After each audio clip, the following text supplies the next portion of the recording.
show them when you blow the smoke, you actually disappear from the screen. I know. It's cool. All right, we're live on paraglidingtalk.com. Your host, Robert Michiels. Glad that you're here. I'm excited for tonight's show. We have a special guest tonight, Brad Gunnuscio. He's going to be with us here shortly. He's preparing for another SIV clinic there in Salt Lake City, Utah. There's all kinds of people logging in. I just now got my prompts up for the chat. Welcome. Tonight we got some giveaway stuff that we're going to do. We're going to do some talking a little bit about rules before flight. And we're going to talk about safety. Got all kinds of good stuff lined up tonight. I'm excited.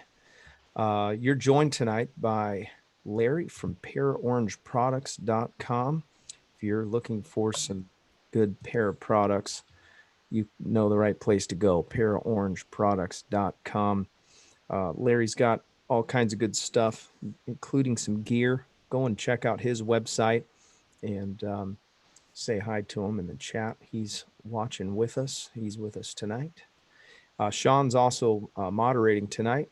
He got hired by paraorangeproducts.com. You can see he's wearing the Para Orange Products shirt.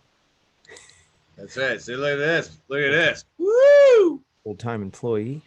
Good stuff. Show's also brought to you by Todd Scandrett and Resurgence PPG. He's got such an awesome organization. You don't want to miss out on an opportunity to help our military and support our veterans.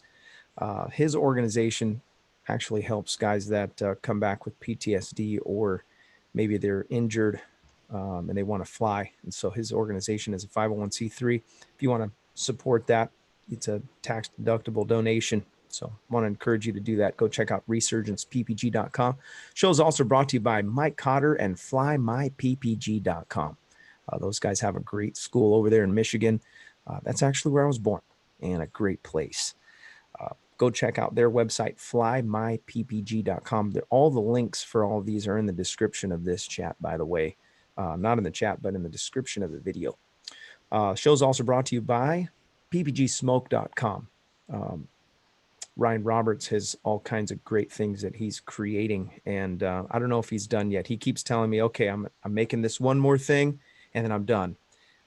It's pretty funny because he keeps making stuff. He just recently was sending me some cut sheets for some of the strobes that he was making, and so he made some lamels and floats and all kinds of great stuff, and it's super cheap. Go check out ppgsmoke.com. He's also giving away he donated about $10,000 worth of gear to give away on the show. So every episode we give something away, and you guys are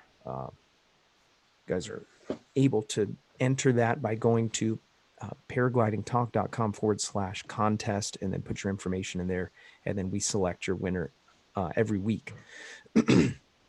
Okay, show's also brought to you by Tri-State Skywalkers. If you're in the Indiana, Kentucky, or Ohio area, you can reach out to Brandon McCloud on Facebook.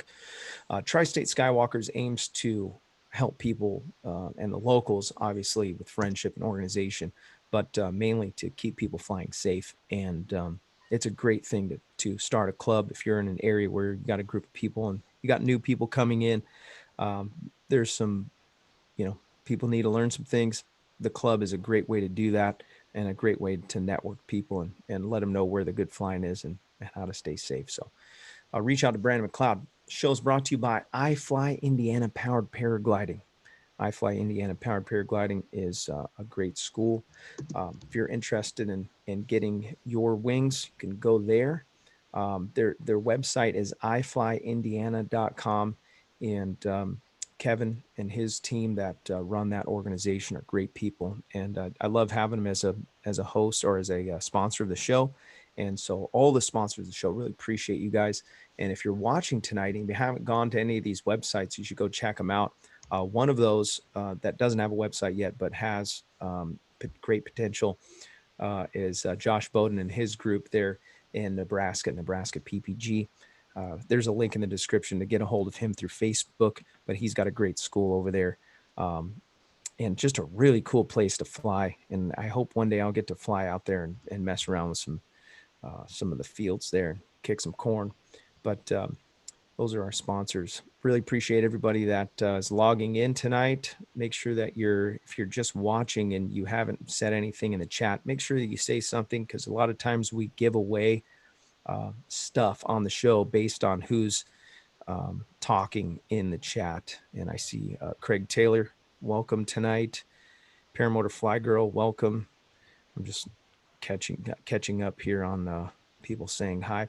We're waiting for Brad Gunnuscio to log in, and he's driving around like a crazy person because he's got an SIV tomorrow.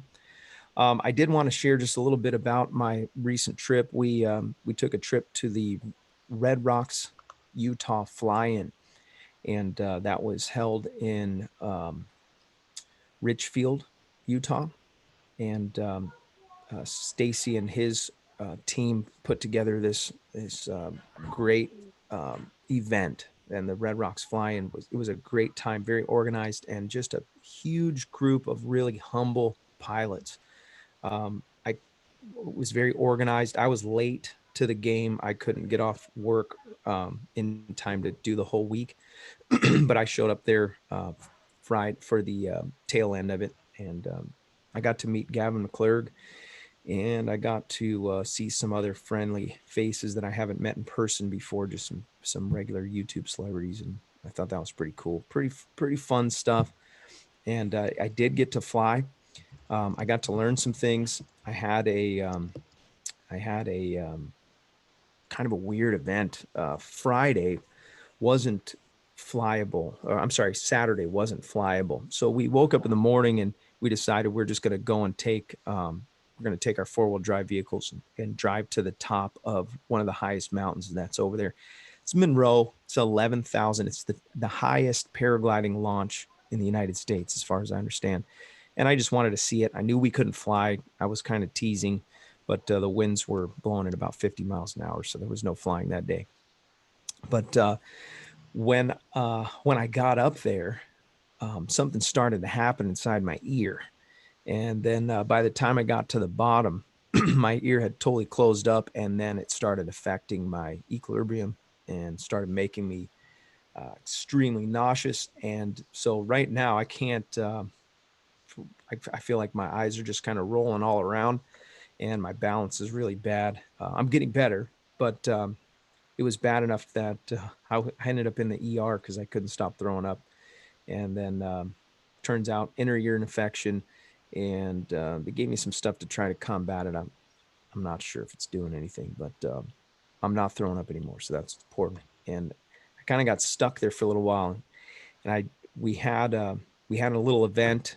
One of the guys that we were with actually took a collapse right on launch, and this was on Friday, and his wing completely went away about 25, 30 feet in the air, and it just folded up, and he hit the ground, and then it opened up just as he was hitting the ground.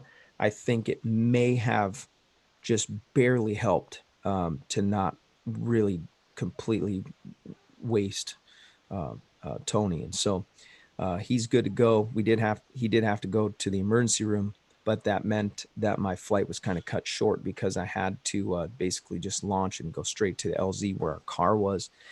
And so the flying trip wasn't epic, but the fly-in was. And so put that on your calendar. Next year they're going to have it again, and it's this same week, the last week of September. And so I don't have a link or anything like that.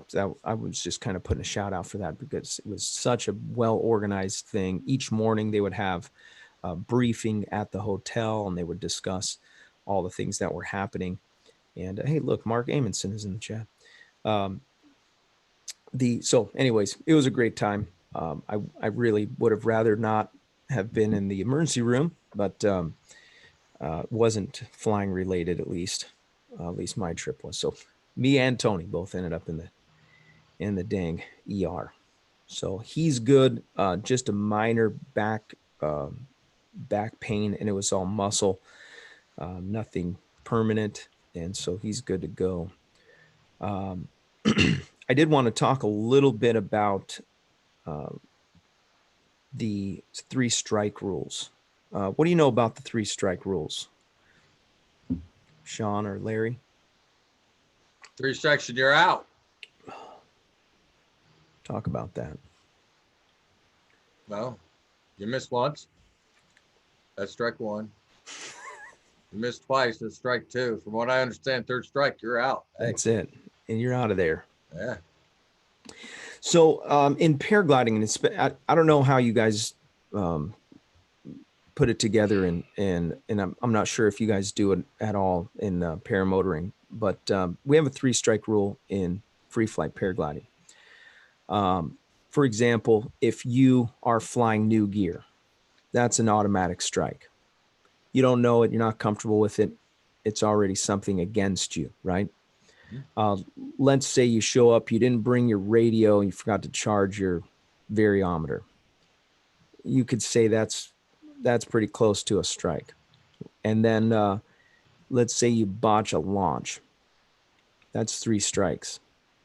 So typically what we say is that you shouldn't fly that day when you hit the 3rd strike. Because when you have too many strikes against you, the chances of you having something go wrong is very high. And so and maybe I can just, and I apologize for not having this all written down and every little detail, but if you can apply this to paramotoring, what are some of the things that you could say? Well, I do know that Kyle's got his own rule thing going on too with the if he's got to look at the windsock and ask, can I fly? You know, if he does that 3 times, after the 3rd time, hey, you know what?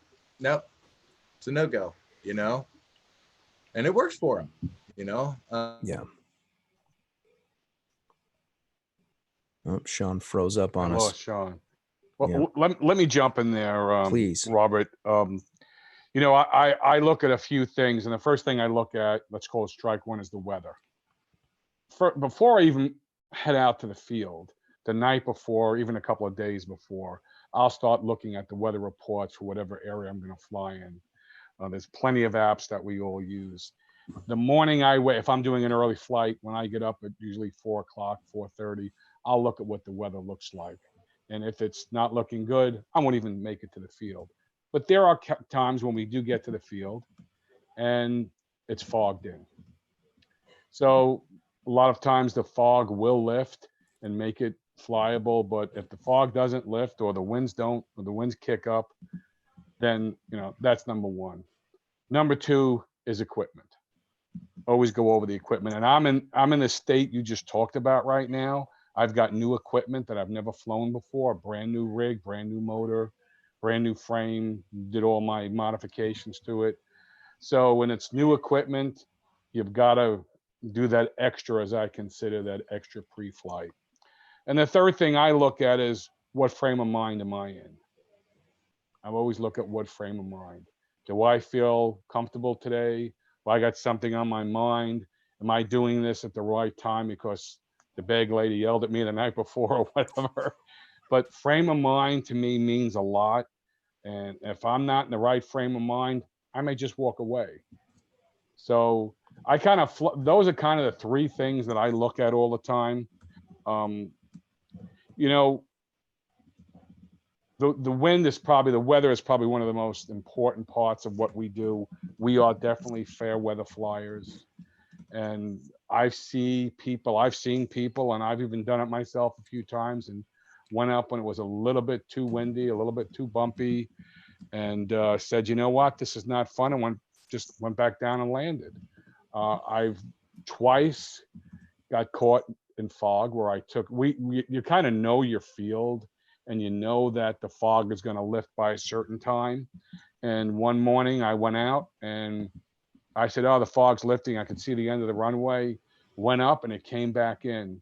And it was one of those eerie type of situations where you could not see around you. Oh, Totally fogged in. And I literally landed with the use of my tablet. You know, it's an instrument landing if you want. And I No know, way. yeah, I know that area very well. And I looked at my app, and I was using PPG GPS, Uh-huh. and I knew where I was. And I said, okay, let me follow the path. I was following the headings that it was showing me to follow.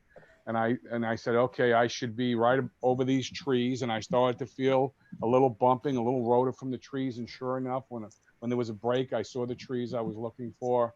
I was on my downwind, came across to my base, and I said that I should be here.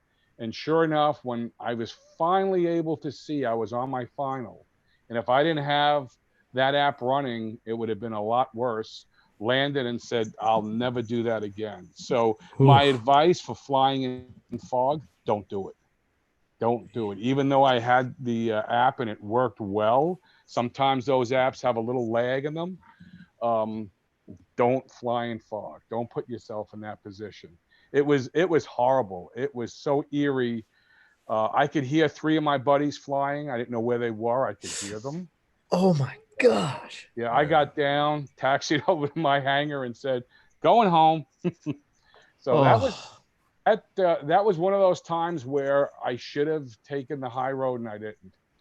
so let me ask you a question. Could you get high enough to get above Everything I to see tried for to a home? do, everything I swear to you, everything I tried to do, it got worse and worse. No And I kidding. said, I can't believe this. And what do? You go for altitude. Okay, let me go a little to the south or a little to the north, see if I can get out of it. Anything I did, I got deeper into it just got deeper in the soup.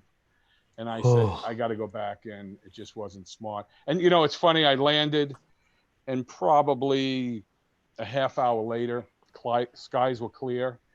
And one of my buddies landed and said, come on back up. And I said, nope, that's it. I'm done. I'm done. Going to get a cup of coffee. So that was a time when I should have used the 3 strikes and you're out rule, and I didn't.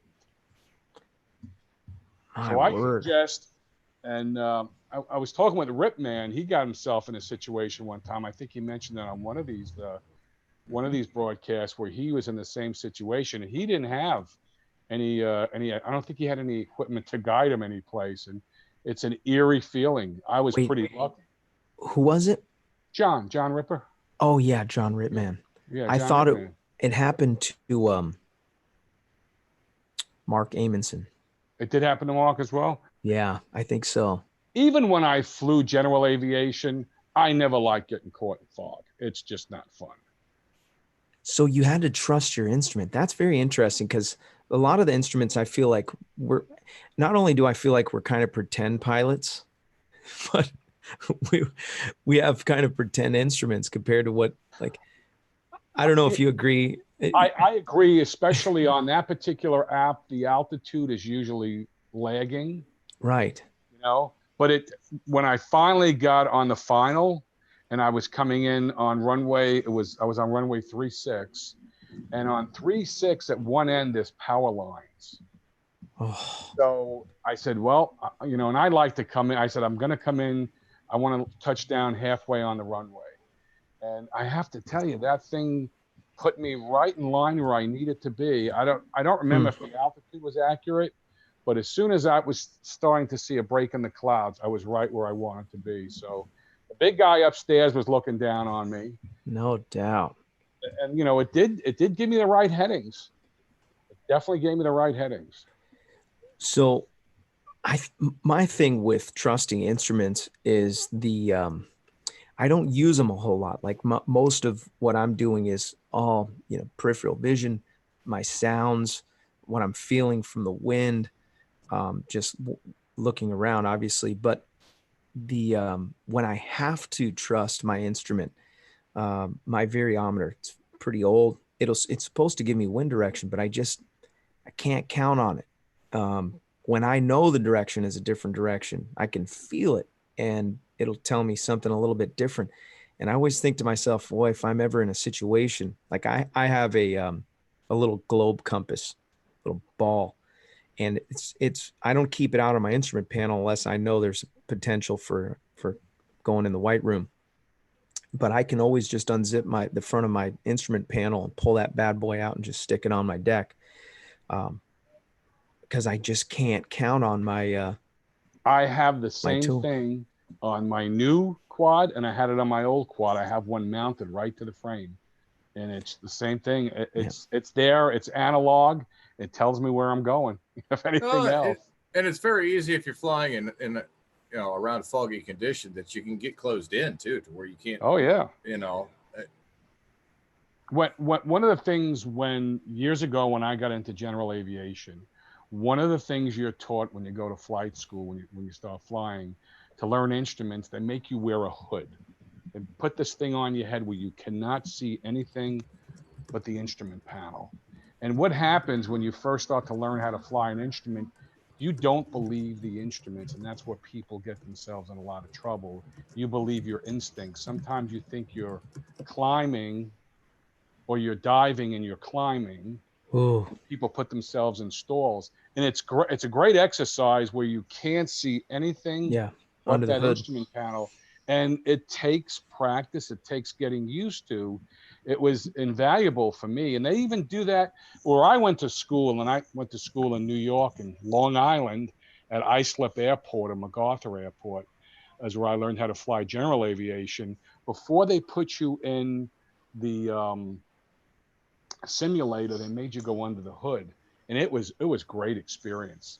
How many times, you naturally think when your speed increases, you think you're diving, and sometimes when your speed increases, you're not diving, you're actually climbing, and people think they're diving, so they pull back on that stick and they put themselves into a stall. So it's invaluable training. He made it. Brad Gunnuscio is in the house. He's probably going to have to figure out how to connect his audio. Can you hear me, Brad? Yeah, I can. How are you? Amazing. Now, Just got in. now that you're here, Thank you for having me. I'm stoked, man. So glad that you could make time, and I really appreciate it, man. You don't know. My pleasure. It's huge to me. This guy, I was telling you, I got sick, took me in his house, let me sleep in his house. I mean, and then arranged everything so that I was good to go. I could barely walk. I was stumbling around like a dead man. I got good sleep in the morning, woke up, was able to go to the airport and make it home to get in my bed. Got you some doTERRA oils too. Did that That's make right. you feel better? Essential oils. That might have been the ticket, man. Right. Set me free. That was awesome. I slept like a baby. I still haven't slept that good. Utah was hard on the San Diego crew. Woo, man, that was. Yeah, we talked a little bit about Tony's debacle too. We're gonna save that for a full show, I think. Okay. Bring Tony on and break that down. Yeah, we should. That sounds great. Well, if you guys don't know Brad Gunnuscio, now you do, and you're in the presence of greatness. He has he's got some incredible feats under his belt when it comes to paragliding. He's got, how many times have you flown in the World Cup? In the World Cups? Yeah. Gosh, I don't know, but probably like a dozen. Lots, right? Yeah, probably like a dozen, I'd say. That's insanity. It's expensive to go do that. Right. And so not only does he do these huge competitions, but a lot of times he gets in the upper echelon of who's winning, and some of the, he's got some first places, a lot of really good where it was complicated, hard tasks, and he's able to pull them out. Not only that, he's thrown reserve probably how many times now? I've thrown 8 times where I needed it. 8 different times. But all doing aerobatics, but yeah, 8 times. But yeah, I've thrown about a dozen other times, just practicing and trying to perfect the technique, or trying to see if a reserve is good or not. So Brad also runs the most desirable SIV clinic that I've heard of. Everybody points me to him whenever we have conversations about SIV clinics. Everybody wants to go to Brad Gunnuscio. If you want to get in contact with him, by the way, I put some links in the description of this video. So follow that, go check out his website. I appreciate that. I put my heart and soul in those courses, and it's a pretty good program. People seem to be really excited about it. And you're pumping them out, so I bet you it's getting very smooth and streamlined. Yeah, every time I do one, I'm like, this is the best course I've ever done in my life, because I keep evolving. The course keeps evolving. I keep adding stuff to the program. I keep changing things. It doesn't stay stagnant. And so the last course I did, it was just such an amazing feeling, and the energy at the end and the confidence in the pilots was incredible. And I was like, that was the best course I've ever done. And people came to me and they're like, this is the best money I've ever spent in paragliding, hands down. And they're like, and they've done courses other places, and they're like, by far, this is way above what's going on. I'm doing something a little different than what's going on in the rest of the world. But I love it, man. People are even saying that they'd rather come to the course than get new gear, which that says something. But it is important every time you get new gear, and I like people to fly new gear. But every time you get new gear, it's a good idea to come and get over the water, because everybody loves their wing when it's open, but how do you like it when it's closed? That's the most important thing. So, don't tell me about your wing and how much you like it until you've done some stuff on it, and you've had it deflate, and you've had some things go bad on it, and then tell me you like it. Right. Mm-hmm.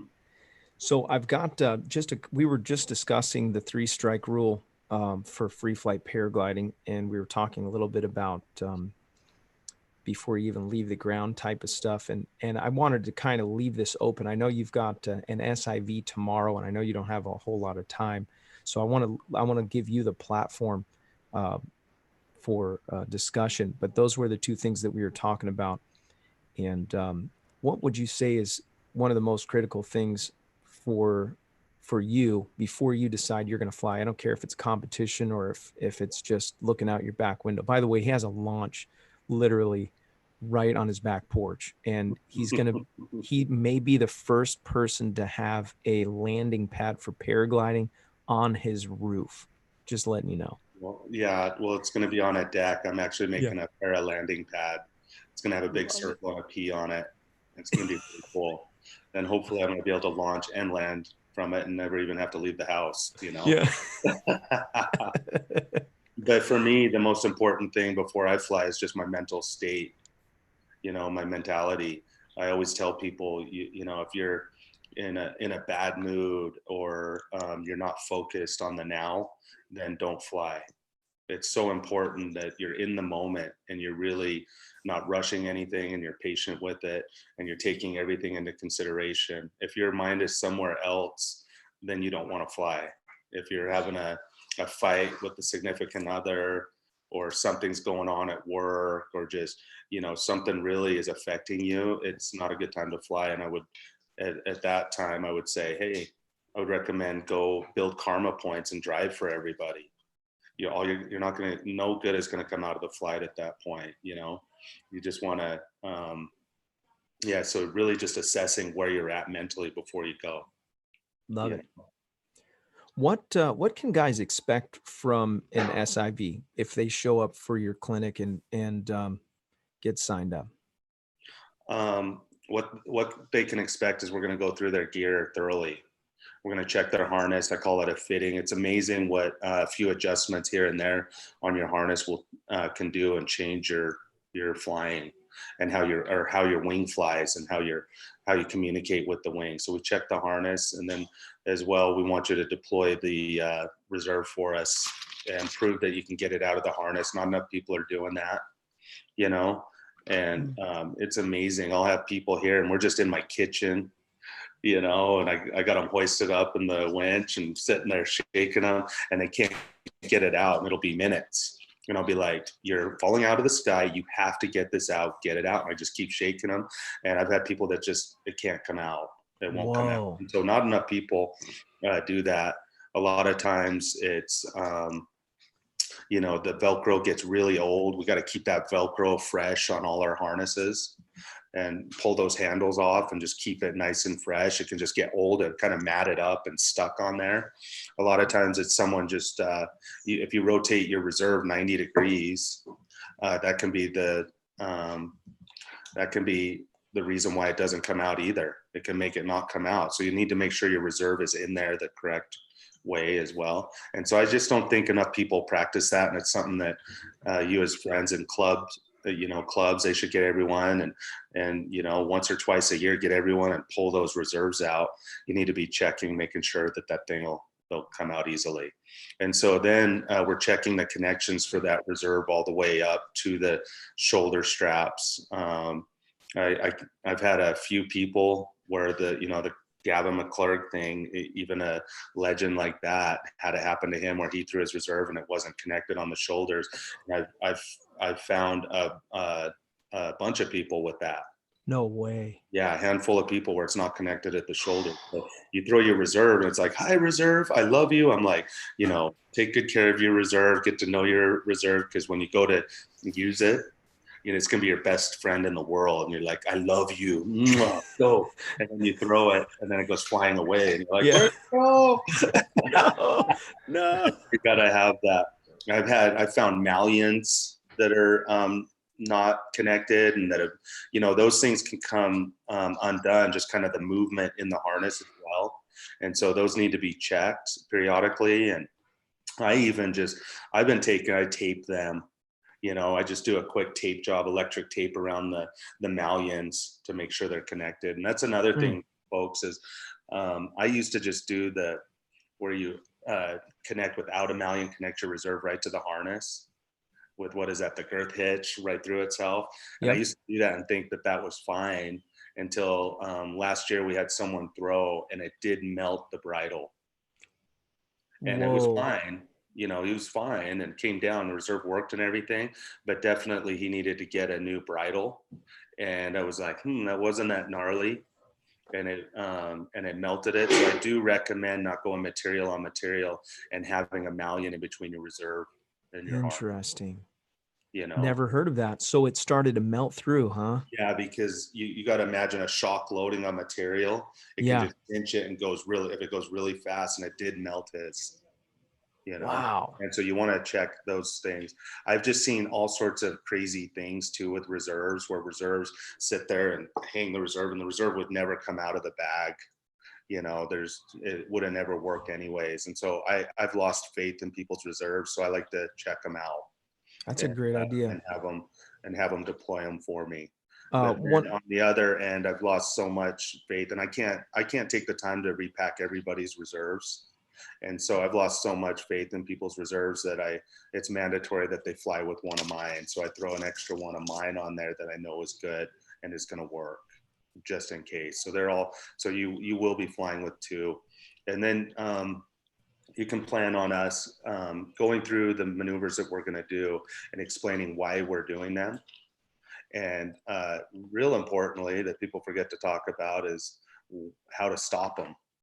And how to stop these things from happening. Because it doesn't matter how many SIV courses you've done.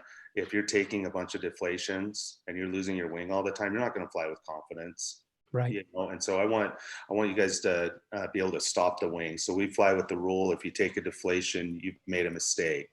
And so we shouldn't be taking deflation. So we teach a lot about active piloting and how to stop these kind of situations from happening. And then we go through in detail of how to do it, and then what to look out for, what could go wrong. And then we'll go out and we'll perform those things. There's two questions in the chat. One was from Vito. He's a local here.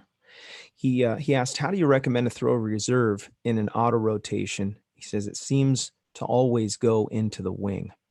Yeah, it's really, really hard to throw in an auto rotation. So that's why I like, if you can, you want to try to get it out of an auto rotation would be good to even That's one of the things where I'd like for people to keep the brake in their hand if they can, and pull through the auto rotation to get it to kind of stall and get the wing somewhere more over your head instead of whipping around. But if you can't, and there's too much pressure and it's a lot of pressure in auto rotation, you can't, then I think the answer is to go down and out, kind of on a 45-degree angle, not straight down because it won't work, but down and out. If you throw straight out, no way. Going in the wing. It's going in the wing. If you throw down and out, it can go and start to open. If that thing opens up, it doesn't matter if the wing hits it or not at that point. And auto rotations are the hardest situation to get your reserve out and get it open, right? It's the hardest configuration to get your reserve out and get it open.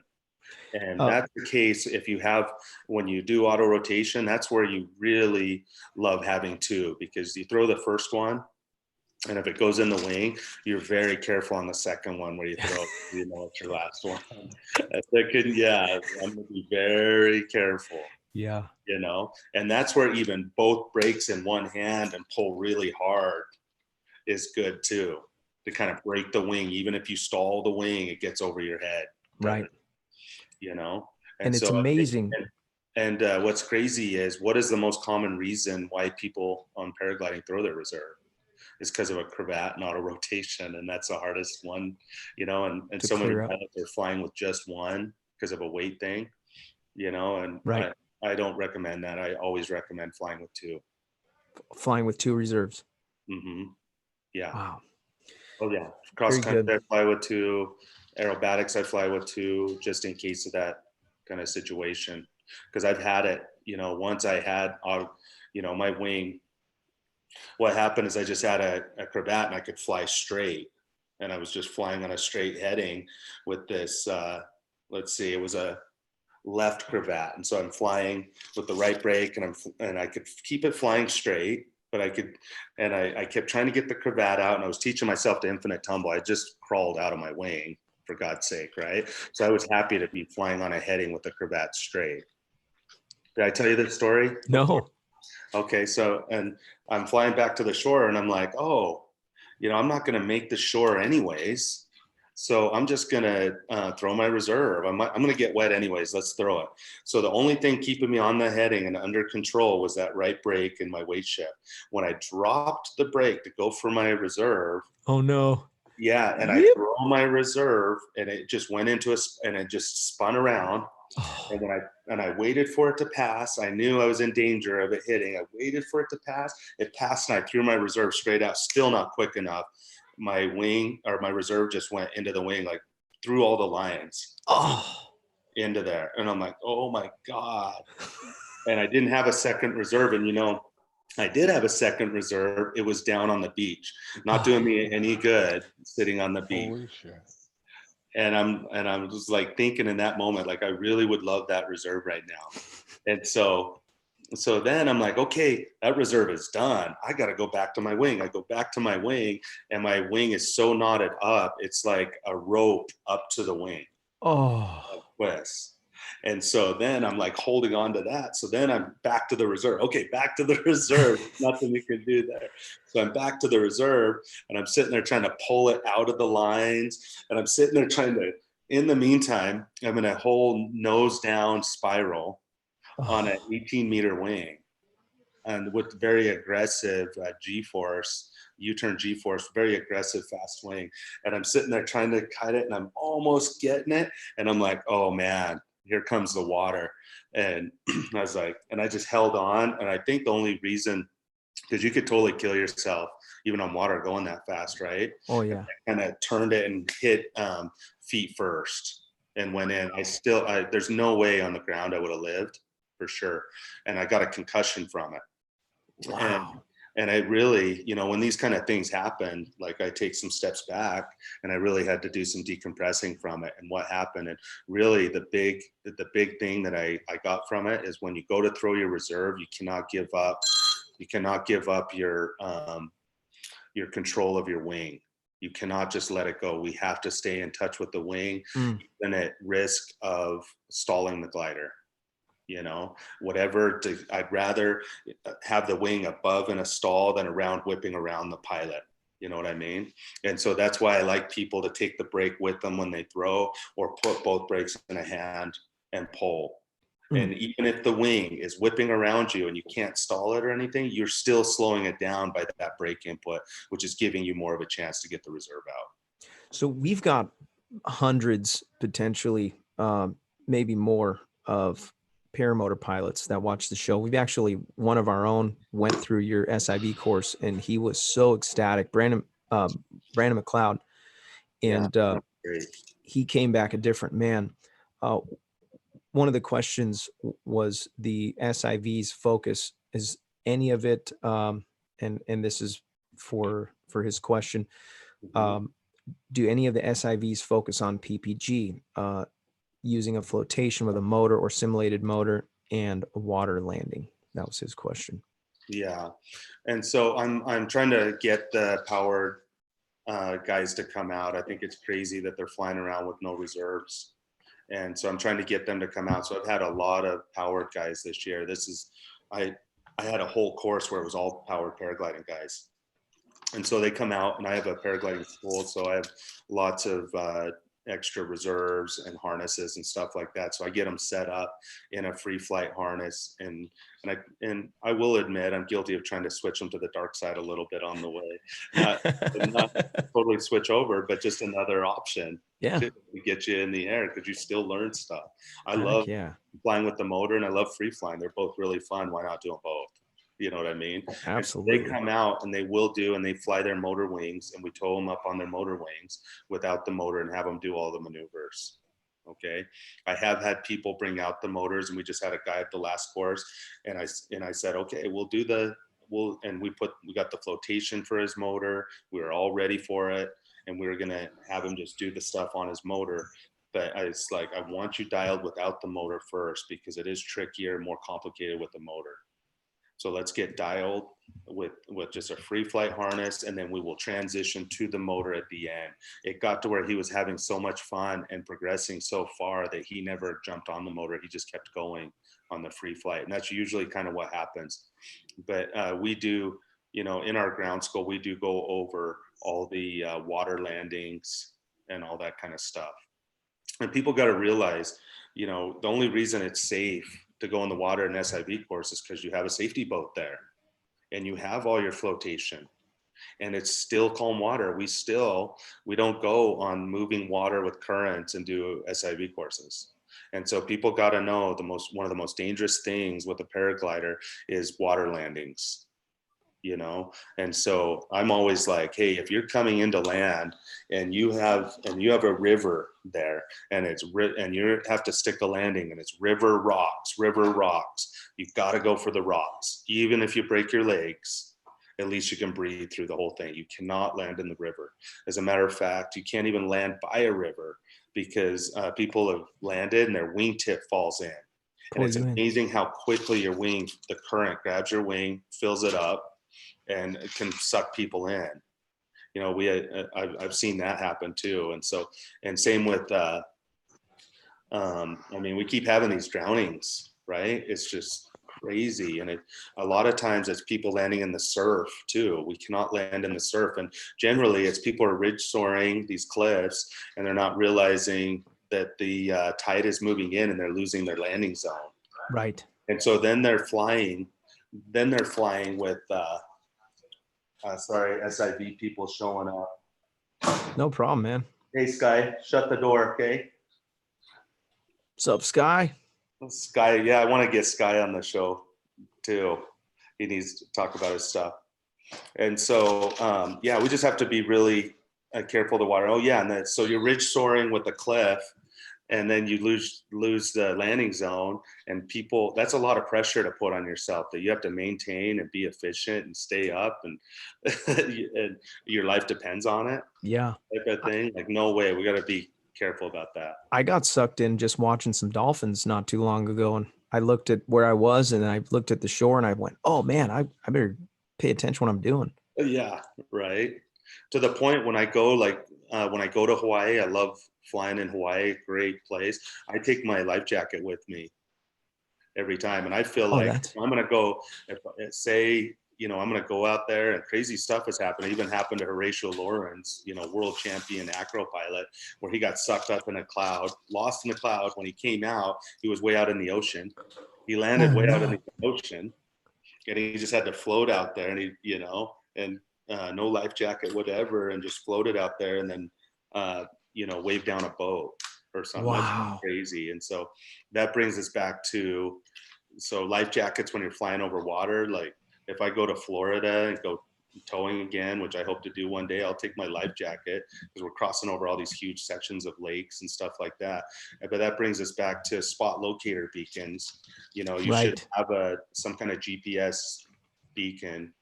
You know, I love the Delormes.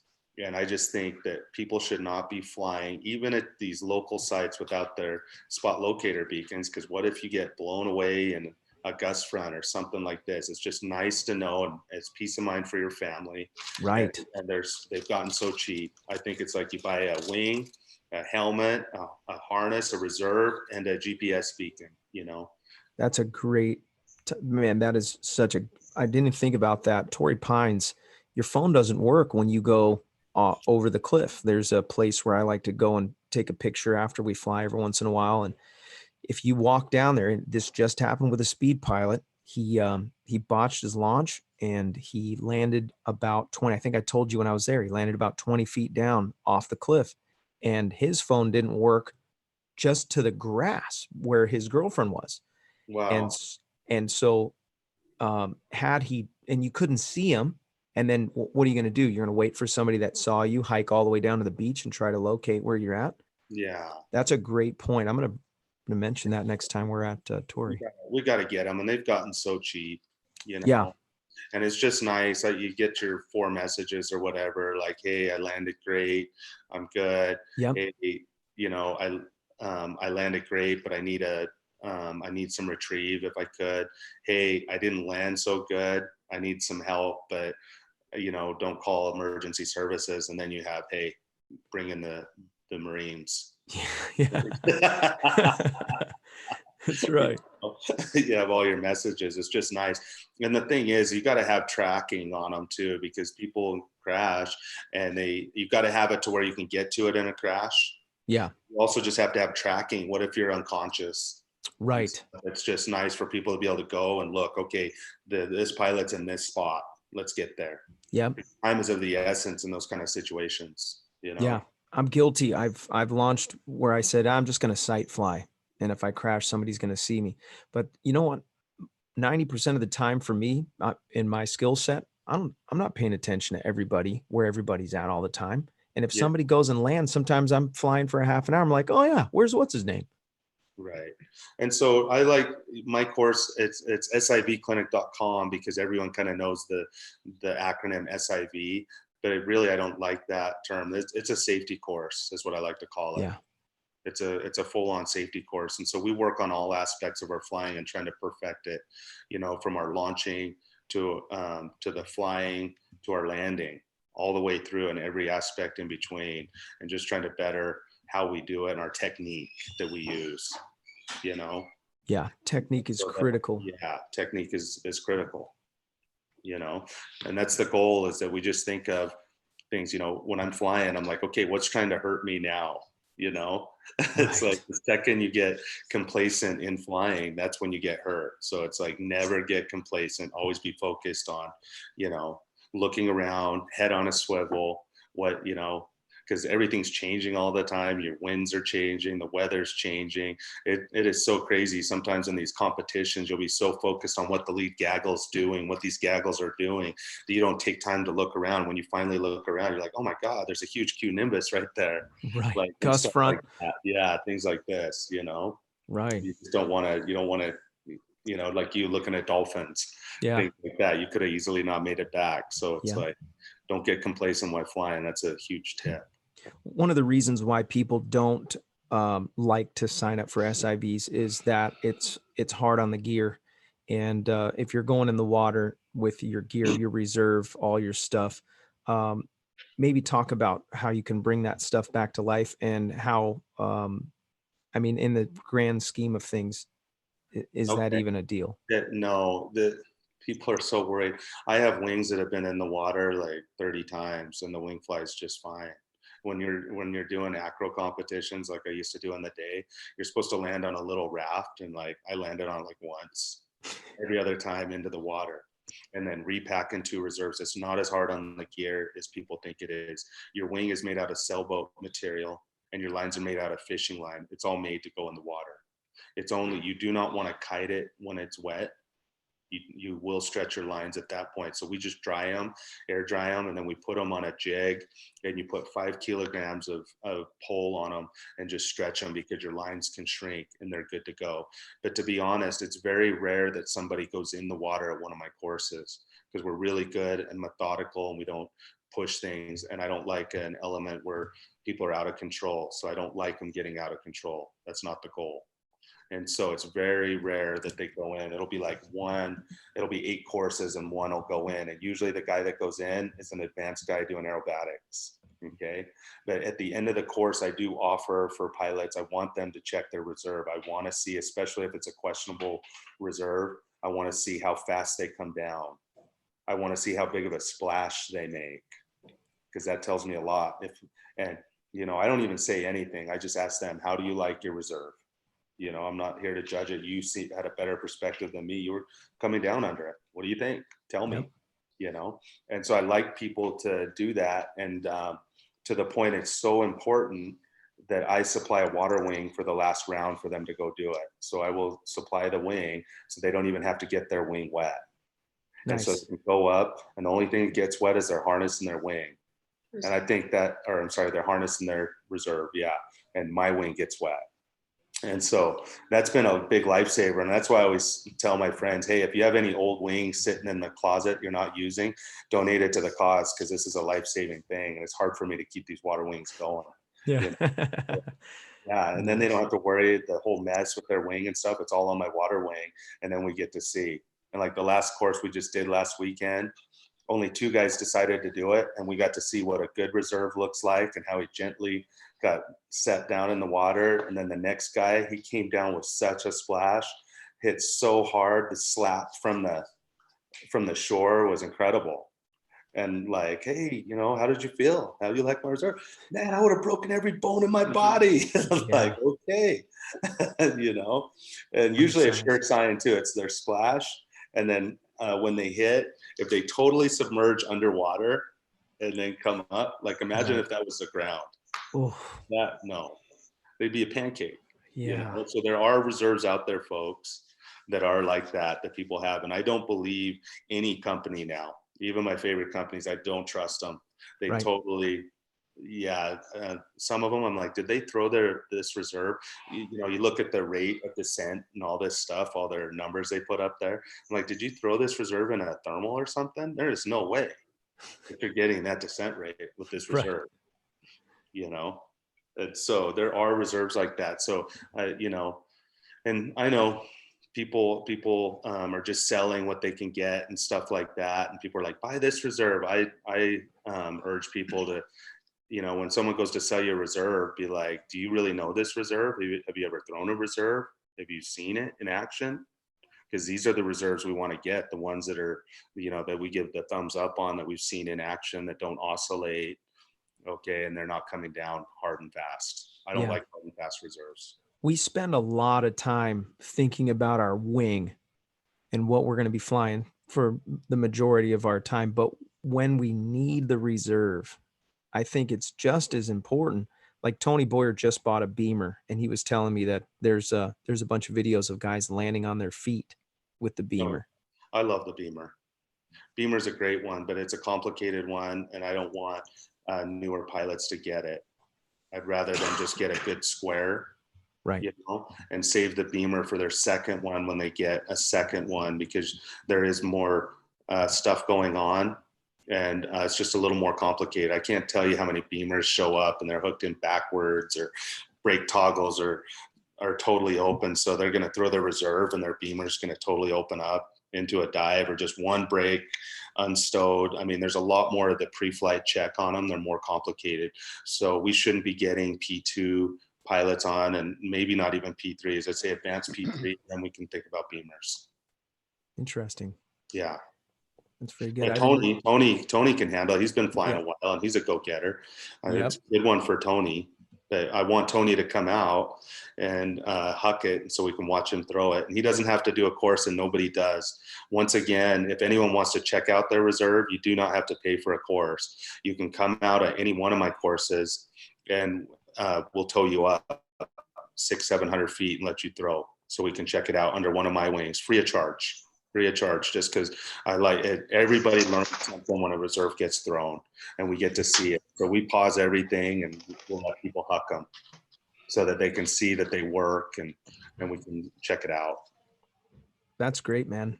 Yeah. He's not too far from Salt Lake. He's probably about from the airport anyways, about 25 minutes. Yeah. I guess depending on what time you leave.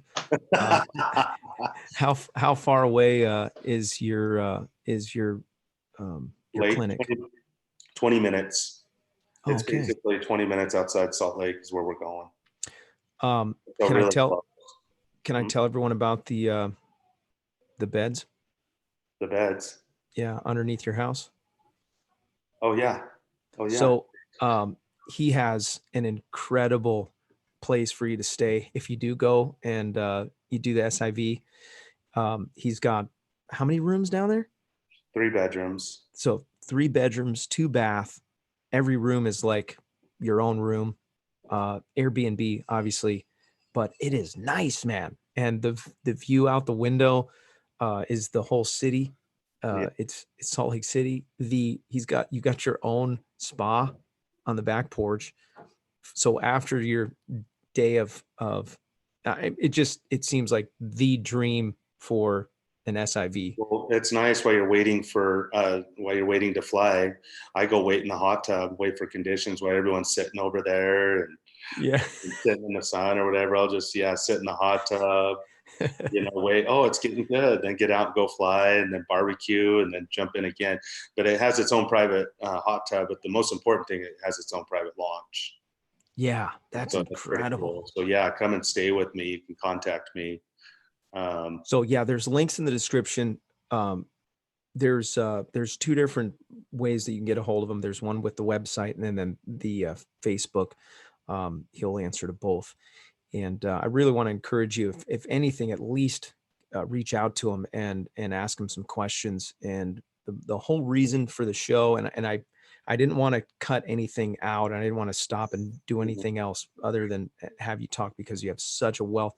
And so are you still available to come next week? Come on the show next week? Yeah, I totally. Skylar on?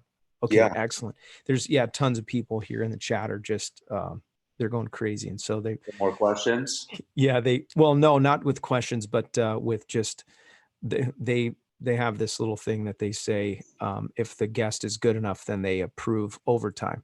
And so they instantly, I think you were here for like 5 minutes, and they said, we instantly approved overtime.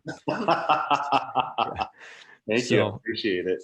Yeah. So, Brad, thank you so much. I know you got so much on your plate, and, thank you for having me. He's got to pack like how many reserves? A whole bunch of reserves before this clinic tomorrow.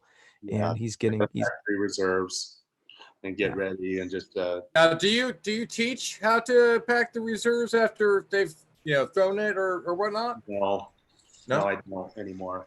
Okay. No, because I used to teach people how to do it, and then they would show up later with their reserve, and we'd check out the reserve, and I'd be like, oh man, look at this mistake, look at it. I'm like, who taught you how to pack these reserves? And they're like, you did. And I'm like, I didn't teach you that. You did.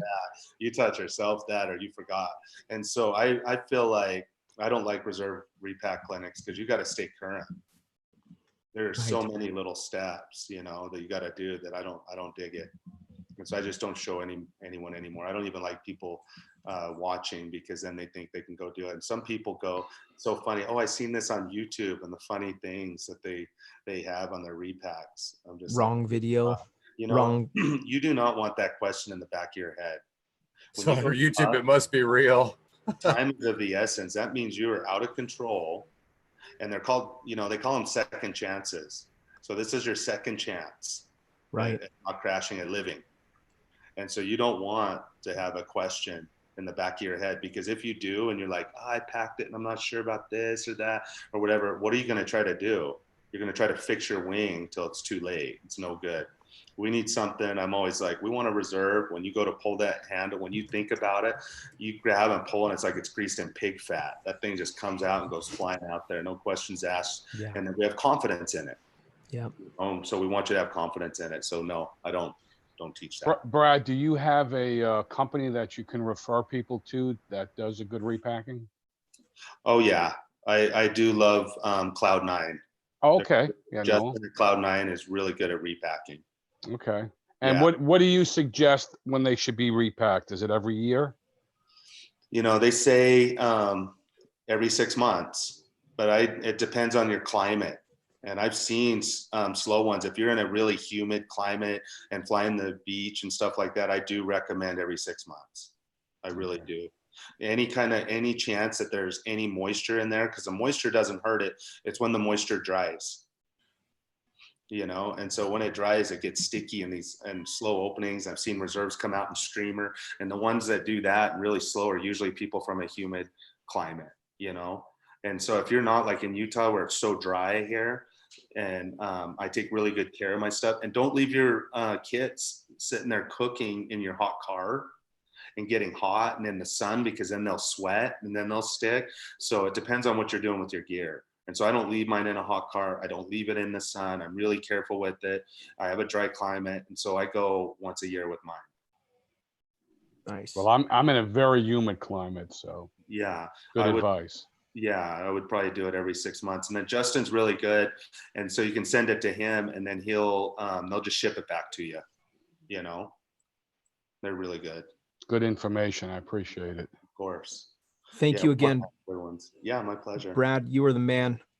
We'll set it up. We'll set up the show for round 2. And if you can make time for Skylar to come on, I'd love to share some of his stuff. He's got some great videos and some stuff that he's working on. I think it'd be cool to share that with everybody. It'd be fun to even play a video and kind of go through and let everyone watch it and talk to them about what's going on and answer questions from it. I don't know if you can do it on this talk or yeah, not. Absolutely.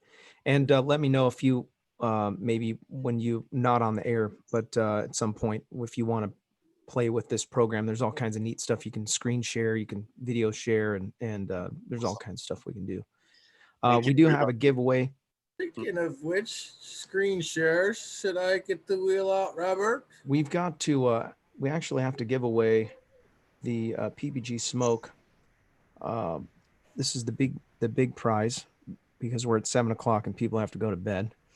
By the way, thanks for all the great questions and comments, all you guys in the chat. This is for the PPG smoke, chase cam, lamels, strobe, floats, or smoke machine for your paramotor. Okay. And if you want to get signed up for this, you go to paraglidingtalk.com/contest and then fill out that deal. Winner tonight, winner, chicken dinner. Drum roll, please. Charles Brooks. Congratulations, Charles. I'll be sending you an email. You win the PPG Smoke contest. Thank you, by the way, all the sponsors of the show. Fly My PPG, Mike Cotter, the guys from iFly Indiana Powered Paragliding. Appreciate you guys. Tri-State Skywalkers, PPG Smoke, paraorangeproducts.com. All these great guys. Check out Resurgence PPG as well. And don't forget to check out Nebraska PPG as well. All the links for all the schools and the sponsors are in the chat. Definitely want to go check out Brad Gunnuscio's group. The SIV clinic link is the first link that you're going to come to, and then his Facebook if you want to ask him some questions on there. And just reference the show so that that he knows where you're coming from. And I'm excited to hear that paramotor guys are going over there because we send them your way when they come on. Thank you so much. Really again, appreciate you guys. Yeah, we'll talk to you soon. We're going to go to the post show, and thanks again for everybody who's logged on. Paraglidingtalk.com. I still have the wheel. Oh, you want to spin the wheel? I found it filled out. What are we going to give away though? I don't have any more. I don't have any more know. things. I got to buy some more stuff. We'll give away, Uh-oh. Robert, we'll give away a windsock. Oh, You want to give away a wingsock? Okay, do it. Windsock, go ahead. Okay, I'm letting you guys absolutely. do it. Thank you so much for having me. Good night. All Hey, Good right. night, man. Fred. Good Nice night, meeting Brad. you. Take Thanks, care. brother. All right, so here we go, guys. The wheel of plume. Here we go, and the wheel is spinning right now. Oh, this is gonna be good. Thank you, Larry, for donating the windsock for this. We haven't given away something in a while, Robert, so let's do a windsock at least. Para Flo. Orange Products. Flo, congratulations. Congratulations, Flo. You Flo's know, actually a commercial airline pilot. I got my car insurance because of Flo. So Yeah. it's all good. Congratulations, Flo. You won the windsock. Congratulations. Yes, so we're going to go to the post show. Thank you, everyone. Post party. Thank you. Thank you for the Vito said, love the mustache. Thank you. I'm working on it. We'll get this bad boy going. Okay, you guys have a great night, and we will see you on the next one. So next week, again, Brad Gunnuscio 2.0. You're going to love it. Have your questions ready and tell somebody about the show on social media. If you want to support the show, by the way, there's a Patreon and a PayPal. If you'll support the show, keep this thing going. It's a great thing. It's a great resource for people. You can tell them about Para Orange Products. Hey, Jim, thanks, brother. There's a great thing that we have going here. I'm not trying to say, oh yeah, look what we've done. This just fell into place. I talk like that. Yeah. I finally can understand you. Look what we did. Use guys. Use guys. Forget about it. So the supporting the show, and most guys, for $5 an episode, they support on Patreon or PayPal, and it's the price of a cup of coffee. But like tonight's show, there was so much stuff in there. I learned so many things. I'm gonna have to go back and watch it again and write some things down, because these are critical things. Like when he was talking about, I want that reserve to come out like it's buttered. It's ready to rock and roll. You don't even think about that stuff. And I'm just imagining me yanking on it, like trying to get out, screaming. I don't want none of that. And so anyways, Robert, let's not forget to ask our winner to send you an email so I can get their information. Oh, yes. Thank you. Send them the windsock.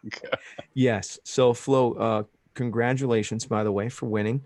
And I'll need to get your email. So send me an email, or you can just directly talk to, hey, Racing with Paramotors, $2. Thank you.